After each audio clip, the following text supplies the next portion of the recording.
धेमाजि जिल्लानि सिङाव थानाय सिमेन्ट दख'रानि बानजायनायाव नैबे 2 नं जयपुर गामियाव जोंनिनो थाखानाय दुलाराय बर' फरायसा आफादनि मोनसे समनि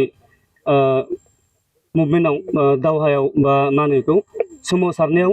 मुंख्लं जालांनाय सानै मुंख्लं जालांनाय जारिमिनारि जायगा बावनो दं बिथांनि मुंख्लं खाम्फायावबो जों बिबार बावदों आरो लोगोसे 39थि गिबि मुंख्लं बिथां सुजित नार्जारिनि जि मा होनो बेखौ सावगारि बिबार बावनाय आरो मोनाबिलि समाव जि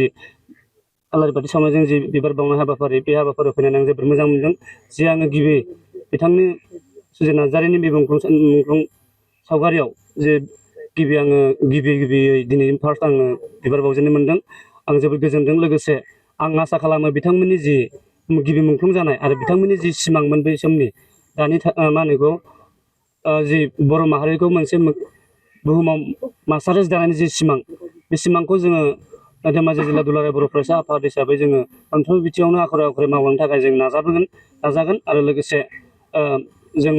नाजालांबायबो थागोन बेखौनो आं मिजिंथिदों। दिनै 2 नं जयपुर गामियाव दिनै बड'लेण्डनि गिबि मुंख्लं जानाय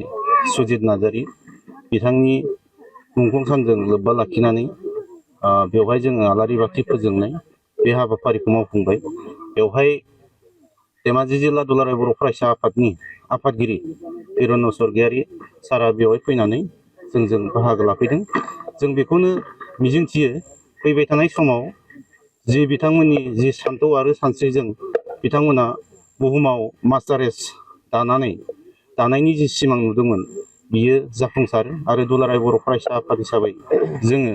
बेफोरबायदि हाबाफारिखौ जों मावलांबाय थागोन आरो इयुननि फिउचाराव बिथांमोननि जि सान्थौ आरो सानस्रिया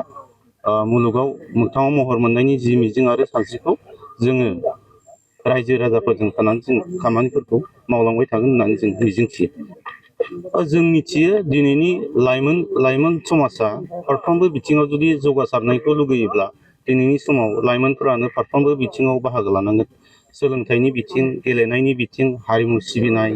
समाज फोसाबनाय, जिखुनु सोलोंथाइयावनो जा। दा दिनैनि समाव लाइमोनफोरा जुदि बाहागो लायाब्ला जों इयुन फिउचाराव जोङो मोनसे बड'फाया जेखौ सिमां नुदोंमोन मास्टारेस दानायनि बे सिमाङा